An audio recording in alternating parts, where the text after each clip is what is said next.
The cafe's glass door rattled with a loud thud. A gust of wind tore across the sidewalk, flinging snow through the air like it was ready to swallow anyone who dared step outside. Inside, the small fireplace crackled steadily, its glow flickering against the row of white ceramic mugs hanging neatly behind the counter. Olivia stood behind the bar, coffee pot in hand, eyes fixed on the door like she was waiting for something. But she wasn't waiting for anyone. It's just... part of her always did that when the snow came down. Willow and Birch. The name sounded like something out of a poem or an old vintage painting, but it used to be a shoe repair shop, then a corner store, then just another abandoned building, until Olivia bought it 3 years ago. No one thought she'd make anything out of this dead-end corner. But Olivia didn't choose the place for money. She chose it for the memories. Out on the street, the shops had all closed by noon. The forecast had warned this would be the worst blizzard in nearly 20 years. And it was right. The snow wasn't falling, it was slamming down. Wave after wave of white buried the wooden benches out on the porch. But inside, Olivia was still there. The lights were still on. The door was still open. The last customer had left over an hour ago, taking a cinnamon roll and a quiet thank you with him. After that, it was just the wind, the scent of cinnamon and roasted coffee, and Olivia. Same as every storm. No one knew why Olivia kept the place open so late on nights like this. But if anyone looked closely, they'd notice a small photo hanging in the corner, old, faded black and white. In it, a girl about 8 years old, messy hair, wearing an oversized hoodie, standing in the snow. Not smiling. Face cold, but not from the weather. That was Olivia. That year, she slept under the awning of a church after her mother left with some strange man. Her father had died before she was old enough to remember his face. She'd been shuffled through 4 foster homes before walking away from it all at 17. That night, her first winter alone, she didn't cry. She just remembered. The kind of cold that numbs your bones, and the dull yellow light inside a diner nearby that never once opened its door to let a stranger in. She swore she'd never let anyone else stand out in the snow with nowhere to go. 3 years ago, after something big happened, people only ever heard bits and pieces about Olivia leaving a major company. She came here. She scrubbed every table by hand, repainted every door, and renamed the place Willow and Birch. A place for the lost. A place to stop out of the wind without having to explain a thing. She didn't talk much about the past, but whenever someone happened to glance at the photo of the little girl in the snow and ask, "Who's that?" Olivia would just smile and say, "That's why I'm here." Outside, the snow kept falling thick. Olivia looked out, slowly set the coffee pot down. She pulled out her phone and typed a line on the cafe's Instagram. "Willow and Birch is still open. If you need a place to stop, the lights are still on." No one knew if anyone would even see it. But she did it anyway, like a ritual, a quiet promise, a small act of warmth in a world that once left her out in the cold. And she had no idea. In just a few minutes, a silver-haired woman, shivering in the storm, would push open that door and change everything about this night. Forever. The next gust of wind hit just as Olivia finished posting the status. She didn't even have time to put her phone away before the cafe door flew open, slamming into the wind chimes with a sharp, jarring clang. A blast of freezing air rushed in, dragging thick snowflakes and the figure of someone struggling to get inside. An older woman, small and frail, shaking uncontrollably in a shockingly thin wool coat. Her hair was pure white, wild from the wind. Her face pale, hands nearly frozen stiff. She didn't say a word, just stood there, trembling. Olivia rushed over, gently wrapping her arms around the woman's icy arm and guiding her inside.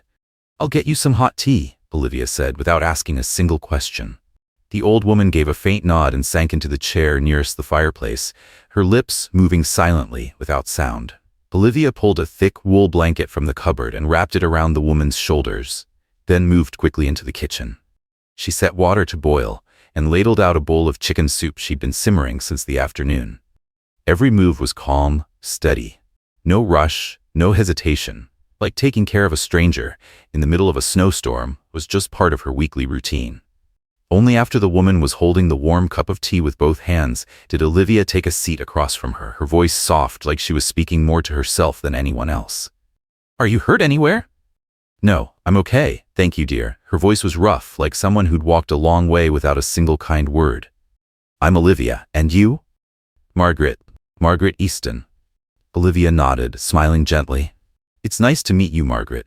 A quiet pause settled between them, filled only by the sound of snow and wind slamming against the windows and the soft crackle of the fire. "Where were you headed?" Olivia asked once she saw that Margaret's hands had stopped shaking as much. "I was going to see my grandson," Margaret said, eyes still fixed on the cup in her hands. "It's been a long time. I wanted to surprise him, but the taxi driver dropped me off at the wrong place.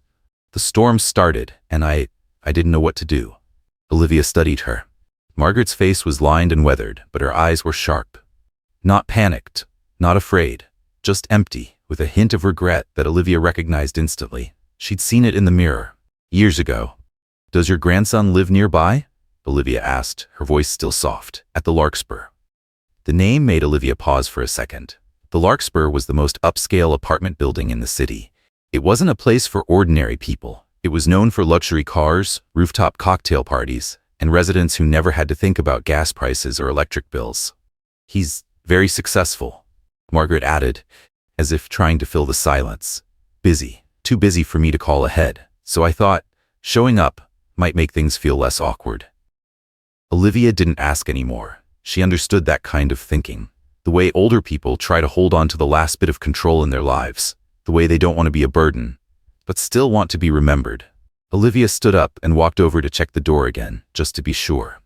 The wind was howling outside in sharp bursts, but inside the fire still burned steady. "You can stay here tonight," Olivia said as she walked back over. "With a storm like this, the roads aren't safe." Margaret looked up at her, like she couldn't quite believe what she'd just heard. "I don't let anyone spend a night like this alone," Olivia said firmly. Then she grabbed another blanket and laid it out on the long couch by the fire. A pot of water went on the stove to keep the air from getting too dry. Another bowl of soup was warmed up, and a woman who had been lost in a snowstorm just an hour earlier was now surrounded by light, warmth, and quiet, unspoken kindness. Olivia didn't need to know who Margaret was, where she came from, or what her grandson did for a living. All she needed to know was this: the woman needed a place to stop, and this little cafe, in that exact moment, was the only door still open. Margaret had fallen asleep less than 10 minutes after finishing her second bowl of soup. Olivia gently laid a third light blanket over her legs, then adjusted the space heater to face the couch directly. The lights dimmed, leaving only the howl of the wind outside, like a tired warning from a world no one missed anymore. Olivia quietly closed the door, separating the main room from the back corner where Margaret now rested, then returned to the bar. She poured herself a cup of tea, but didn't drink it. Her eyes stayed fixed on the fogged-up window, her hand wrapped around the cup like she needed something to hold on to just to keep from slipping. She used to have a very different life. That life didn't have snow thick enough to bury traffic signs. There were no hand-painted wooden tables or soft yellow lights. It was all glass towers, floor-to-ceiling windows, tailored pencil skirts, 4-inch heels, and Italian-named coffee that never cost less than $15 a cup. She used to walk into meetings where every second spoken could move millions of dollars. She'd had a signature that could make entire systems pause and listen. She was one of the few women genuinely respected in a world of investment dominated by oversized egos in expensive suits. And yet, it took less than a week for it all to vanish. Olivia was never the type to chase power just to sit at the top. She chased it because she was damn good at what she did, and because she dreamed of one day building something of her own. A small, independent investment fund that didn't turn a blind eye to the truth in the name of profit. But that same idealism made her a threat. When Olivia uncovered a string of illegal trades tied to one of the firm's biggest accounts, she didn't stay quiet like everyone else. She reported it. What happened next wasn't surprising. The person under investigation had direct ties to her superior. There was a closed-door meeting, promises of protection. But less than 2 weeks later, Olivia was pulled from her project. Parts of her email access were restricted. Junior staff stopped responding to her messages. Her only real friend in the office, the one in the next room, started avoiding eye contact in the hallway. No one said anything. But she knew. She wasn't welcome anymore. In the end, they offered her a voluntary resignation. No investigation, no lawsuits, no noise. Just a quiet deal with a nearly symbolic severance package and an awkward handshake from HR. She remembered that moment clearly. Office lights reflecting off the glass walls, her own face staring back at her. Nothing left of the person who had walked into that place full of ambition. No one stood by her. Not a single person. She had planned to stay in the city, planned to push forward, launch her own fund, start from scratch. But then she realized she no longer trusted anyone in that world. She'd lost too much to believe again. A month later, she packed up everything and moved back to the northern suburbs, the place she grew up in, walked away from, and swore she'd never return to. But strangely, when she stepped off the train at that cold little station, for the first time in years, Olivia felt light. She found Willow and Birch on a morning walk, back when she still had no idea what she was going to do next. It was an abandoned cafe then, dust-covered, spider-webbed, the sign cracked, the windows chipped, chairs broken. But standing in front of that fogged-up glass, Olivia saw herself. Something that once had worth, once glowed, then got left behind. She bought it with what was left of her savings and spent nearly 8 months fixing it piece by piece. She didn't hire anyone. She scrubbed it down herself, painted every wall, replaced the bulbs, installed the espresso machine. She kept the name, as if holding on to something old, something worn, but still beautiful. Now, she doesn't tell anyone who she used to be, how much money she once had, or where she used to work. To her customers, she's just Olivia. The one who makes the coffee. The one who remembers every regular's name. The one who sometimes hums softly while locking up. And the one whose lights stay on the latest every time winter rolls in. On nights like this, when the snow blankets everything and the streets go silent, Olivia feels like she still has a reason to exist. Not to win, not to prove anything, just to be a place to stop for someone who's tired. The kind of place she once wished had existed for her. The tea had gone cold in her hands. Olivia stood up and walked back to the rear room to check. Margaret was still asleep, her face more at ease than when she'd arrived. Olivia gently closed the door. And when she returned to the counter, she didn't look outside again. She just quietly wiped down the table with an old cloth and placed the cup back in its place. A small act, but enough to hold on to a sense of order in a world always on the edge of falling apart. The sound of tires grinding against the thick snow outside made Olivia snap her head up. She looked through the window, just in time to see a sleek gray electric car glide to a stop. Its headlights stayed on, casting a sharp red glow across the white snow. The car looked completely out of place, too polished, too clean, dropped into a block of dim streetlights and wind-blown snow. That kind of car didn't show up in this part of town. Not at this hour. Not in weather like this. The car door opened. A tall man stepped out, broad-shouldered, dressed in a cashmere overcoat that fell past his knees, leather gloves, Italian waterproof boots, every movement precise, controlled. He walked without hesitation, like he already knew exactly what he was looking for. Olivia tightened her grip on the cloth in her hand. She took a step back, just as the door swung open again. A blast of cold wind followed him in. He didn't look around, just walked straight in, his eyes scanning the room until they locked onto her. "My grandmother," he said, voice low and firm, no greeting. "Margaret Easton. Is she here?" Olivia didn't answer right away. She raised her chin and met his gaze. Amber eyes, striking under the cafe's soft yellow lights, but cold. Too cold for someone worried about family. "Who are you?" she asked. "Alden Marchand," he replied flatly, as if that explained everything. "I got a voicemail from my grandmother. This was the last place her location pinged." Olivia gave a slight nod. "She's in the back, resting. She was nearly frozen when she got here. I want to see her." Cold. Abrupt. Not even a thank you. Olivia set the cloth down, crossed her arms, and positioned herself between him and the door to the back room. "She's sleeping," she said slowly, "and she needs to rest. You can wait." "That's my grandmother," Alden said, his brows tightening, voice dropping lower. "I just drove through a snowstorm to get here. I have a right." "No," Olivia cut in, calm but sharp. "You have a connection. Not a right." She didn't know anything about him beyond the name. But the chill in his voice, the overconfidence in every word, every step, she'd seen enough of it in her life to understand. This was the kind of man used to giving orders, used to people stepping aside. She wasn't going to be one of them. Alden paused. For the first time he really looked at her, the woman standing between him and the door, apron on, oversized sweater, hands still dusted with coffee grounds. But her voice didn't waver, and her eyes didn't flinch. "You own this place?" he asked, a slight shift in his tone, the first crack in the armor. "I manage it," Olivia replied, still standing her ground. And right now I'm looking out for an elderly woman who needs rest, no matter who she is to you. Alden let out a quiet breath. He stepped slowly toward the counter, his gaze drifting to the computer screen next to the espresso machine. The security feed was still live. One frame, frozen, clear and still, showed Olivia kneeling beside Margaret, gently wrapping the blanket around her shoulders and adjusting the heater. Alden's eyes stopped there, and for a few seconds neither of them said a word. Olivia noticed it. The slightest shift in his expression, the urgency was gone, so was the edge of control. What replaced it was a quiet stillness, the kind that settles in snowfall, silent, heavy, unresolved. Something unspoken lingered between them, but it was there, clear.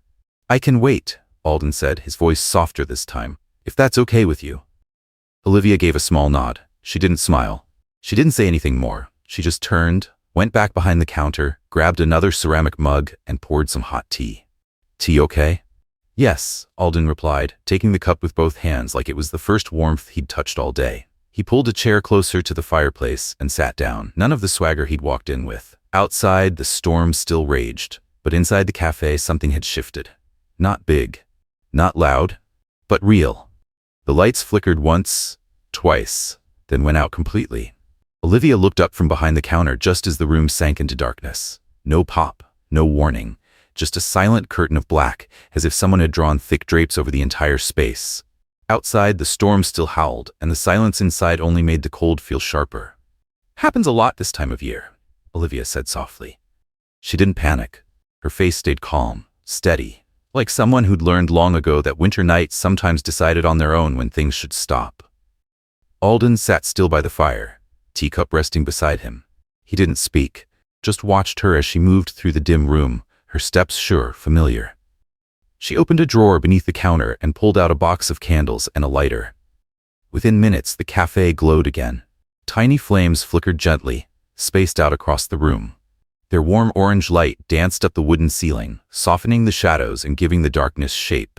She lit the gas stove, letting it boost the heat while the central system stayed down. A wave of warmth began to push gently into the space. Alden held his hands close to it, but his eyes never left Olivia. "You're not scared?" he asked, his voice low, echoing softly in the quiet room. "Of what?" "Being alone, in a storm, with a stranger." Olivia turned toward him. The candlelight caught the curve of her cheek, softening her features, but her eyes stayed sharp. "I don't find you scary," she said without hesitation. Alden gave a faint smile, tilting his head. "I'm not exactly easy to like, you know that." "I don't judge people by how likable they are," Olivia replied, settling into the chair across from him. "I look at what they do." "And what do my actions say?" She met his gaze. "You came looking for your grandmother, in a storm. Not many people would do that." Alden sat in silence for a few moments. Then, as if something inside him broke loose, he leaned forward. "What about you?" he asked. "Why help a stranger like that?" Olivia didn't look at him. Her gaze drifted to the fogged-up window, where nothing could be seen but snow and darkness. "Because I used to be the person no one wanted to help." The words were soft, barely more than a breath, but they froze the air in the room. Alden didn't press further. He knew that wasn't the kind of answer you dig into. Not without permission. For a while, only the sound of the fire hissed quietly in the background. Then he spoke again, this time without the usual edge. "My grandmother and I, we used to be close," he said. "When I was little, she told me fairy tales. She always baked when I was upset. But after my mother died, everything changed." Olivia said nothing. She didn't interrupt. "There was a clause in the will I didn't agree with," Alden said quietly. "She thought I only cared about the money. I thought she didn't respect my mother's wishes, so we stopped talking." He paused, then gave a small laugh. There wasn't a trace of joy in it. "Sounds childish, doesn't it?" Olivia shook her head gently. "Sounds like two adults hurting each other because they both thought they were right." Alden leaned back in his chair, eyes lifting to the wooden ceiling. "I kept telling myself I'd call her, but I kept putting it off. Work got in the way, and then one day I realized it had been years, and I didn't even know how to start anymore." A soft creak of a door made them both turn. Margaret stood there, hunched, holding on to the doorframe for support, the blanket still wrapped around her shoulders. "Grandma?" Alden stood up quickly. Margaret didn't speak at first. She just looked at him like she couldn't quite believe he was real. Then her eyes softened. She stepped forward, slowly, each movement trembling with age but full of intent. "I came all this way, just to see you," she whispered. Alden didn't answer. He bowed his head, hands hanging loosely at his sides. When Margaret reached him, she didn't wait for words. She lifted her arms and wrapped them around him, pulling him close. After a few seconds, one of his hands came up, resting gently on her shoulder. The embrace wasn't perfect, it wasn't dramatic, but in the soft, flickering candlelight and the distant hush of a storm finally easing, it was enough to make time pause. Olivia stood up quietly and walked toward the kitchen. She didn't look back, not because she didn't care, but because some moments aren't meant to be shared. Some bonds have to be mended without an audience. She stood at the sink, rinsing the cup she never finished, eyes on the stream of water though she wasn't really seeing it. But inside her, a quiet warmth was spreading, like heat from a small gas stove. Gentle, subtle, and enough to know that someone just now had gotten back a part of themselves they thought was gone, even if they didn't realize it yet. The gas stove still burned steadily.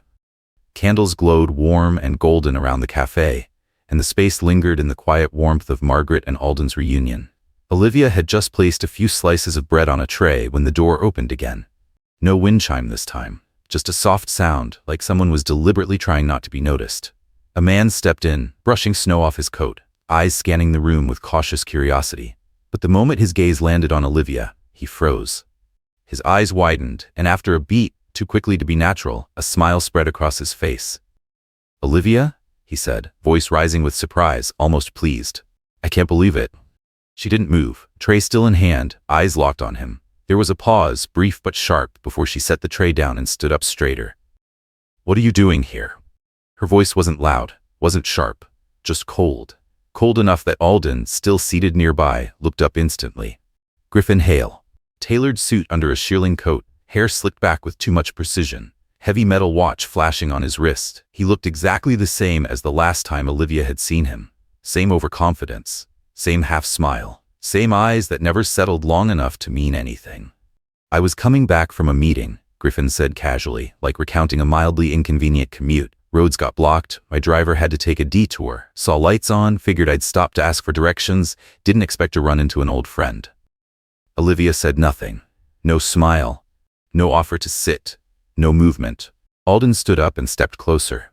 "You know, Olivia?" Griffin turned to him, his expression shifting instantly into the polished friendliness reserved for situations where reputation mattered. The kind of face that was never really honest, just socially correct.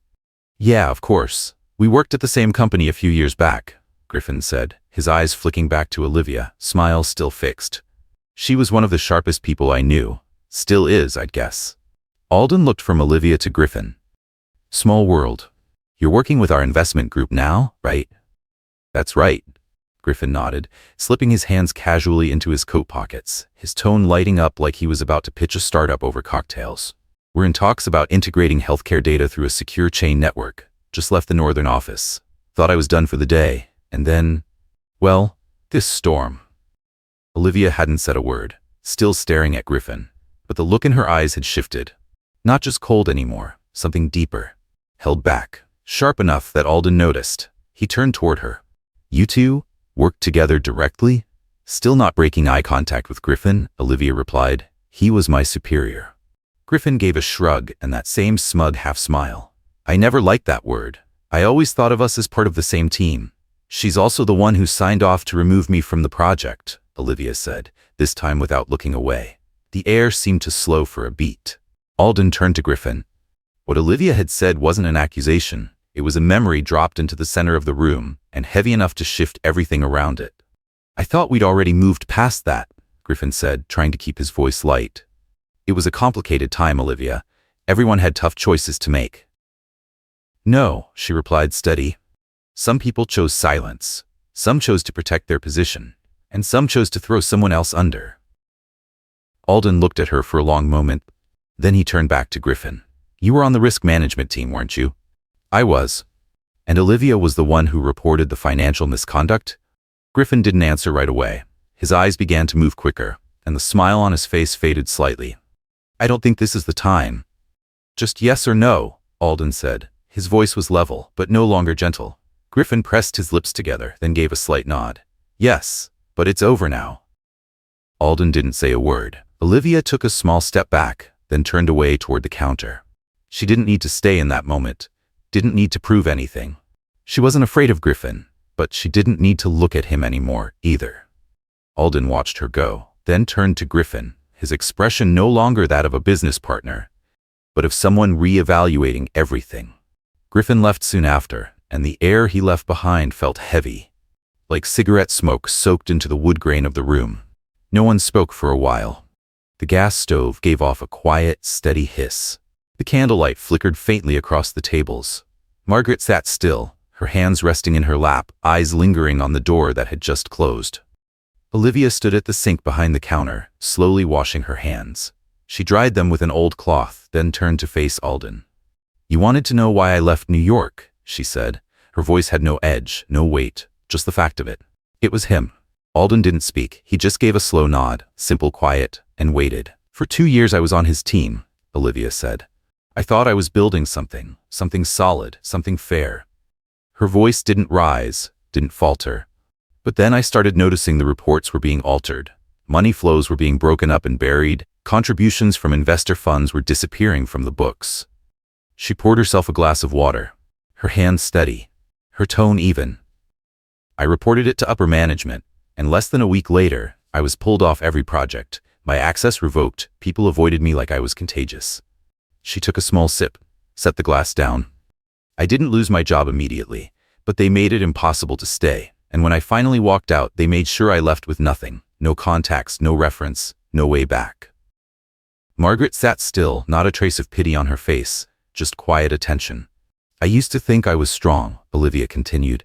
"Used to think justice always had a place. Turns out, in some places, justice is the most expensive thing there is." Alden's voice came softly. "And that's when you left the city?" "I came back here," Olivia said. "Not because I wanted to, because I had nowhere else to go. I bought this cafe from an old couple getting ready to move down south. It was the only thing left that felt real to me." Alden nodded, his eyes darker now, as if his thoughts had drifted somewhere far beyond this room. "So," he said, after a long pause, "you didn't run. You survived." That made Olivia look up. She met his gaze, steady, unblinking. No praise, no pity, just recognition. And that, more than anything, meant she didn't have to explain further. Then Margaret spoke, her voice soft but clear.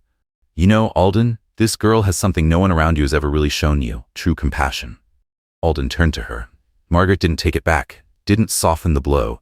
She just looked at him like, at last, she was seeing what she had always hoped to find. "The world you live in might be built on blockchain, data, algorithms," Margaret said. "But what you're missing is the one thing none of that can measure, the feeling that comes from real human connection." The words dropped into the room like a heavy stone into a still lake. Alden inhaled slowly, then stood. He walked toward Olivia, each step deliberate, and stopped at the counter. "If I asked you to start again," he said, "with the kind of position you deserve, one where you'd never have to bow to people like him again, would you do it?" Olivia didn't answer right away. She looked at him, one beat longer than usual. Then, instead of speaking, she reached behind her, untied her apron, folded it neatly, and set it down on the chair. Without a word, she turned and walked out the front door. Snow was still falling, thick and endless, covering the sky in white. She stepped off the porch, let the wind whip across her face, let the cold press into her skin. And she stood there, alone, in the middle of the night, no shelter, as if asking herself a question only the silence and the storm could answer. The next morning, the sky was crystal clear, as if the storm had never happened. Sunlight poured through the fogged-up windows of willow and birch, casting long streaks of gold across the wooden floor. The snow had already begun to melt, revealing patches of pale brown earth and sidewalks speckled with leftover salt from the night before. Olivia opened the cafe early, as usual, even though she knew no one would be out this soon after a blizzard. She rolled up her sleeves and got to work, wiping down the counter, straightening chairs, checking the gas line, steeping a fresh pot of tea. No voices, no customers, just the soft clink of cups and saucers and the quiet hum of an old radio playing low in the background. At the table near the window, Margaret sat peacefully, wrapped in a dark wool shawl Olivia had picked from the back storage. She held a steaming cup of ginger tea in both hands, her eyes watching the thin snow slowly dissolving under the morning sun. She didn't speak, just smiled gently whenever her gaze happened to meet Olivia's across the room. Alden arrived not long after. Gone was the cashmere coat, the corporate cool of the night before. He wore a plain light gray sweater, his hair still slightly damp. He didn't step inside right away. He lingered just outside the door for a moment, like he was waiting to see if Olivia would look up. But she didn't. She kept wiping the glass panel beside the espresso station, her eyes trained on the empty street beyond. Finally, Alden pushed the door open. The glass gave a soft tremble, and the bell above the door rang once, then quieted. He didn't speak. He just walked over and placed a small piece of paper on the counter. Not a contract, not a formal offer, just a handwritten note. He set it gently beside Olivia's untouched cup of tea. "I don't need another advisor," Alden said, voice steady and certain. "I need someone who sees what everyone else misses." Olivia stopped wiping the glass. She looked at him, not surprised, not uncertain. Just quiet, like someone hearing aloud a thought she'd already rehearsed in her own mind. "And if I say yes," she replied slowly, "I do it my way." "That's why I'm asking you," Alden said. No interruptions, no elaboration. She didn't nod. She didn't decline. But when she turned back toward the counter, something in her eyes had shifted. Like a hairline crack in the ice, just wide enough for sunlight to slip through. From the window table, Margaret smiled. A deep, knowing smile, warm and slow, like she'd seen all of this before. And had simply been waiting for it to arrive. For a moment, something in the cafe shifted. Not the sound of the espresso machine, not footsteps, but a new kind of breath. Soft, but real. Olivia stood watching the snow melt outside, each drop ticking off the edge of the awning like a slow, patient clock starting over. Sunlight touched her cheek. Her hands rested lightly on the counter. Behind her, Alden stood silent, not reaching for her, not speaking, not pushing, just present. Part of that morning, and maybe of something that would last longer than it. A breeze slipped through the cracks, and the wind chime on the porch gave its familiar, delicate ring. Every story has its turns. But sometimes the things that change us aren't the big, dramatic moments. They're small acts, like keeping a door open in the middle of a snowstorm, or making a cup of hot tea for a stranger. What about you? Have you ever been the one who needed help? Or the one who reached out at just the right time? Share your story in the comments. I read every single one. And don't forget to subscribe so you won't miss the stories that touch the quiet corners of who we are. Thanks for staying with me till the end. I'll see you in the next video.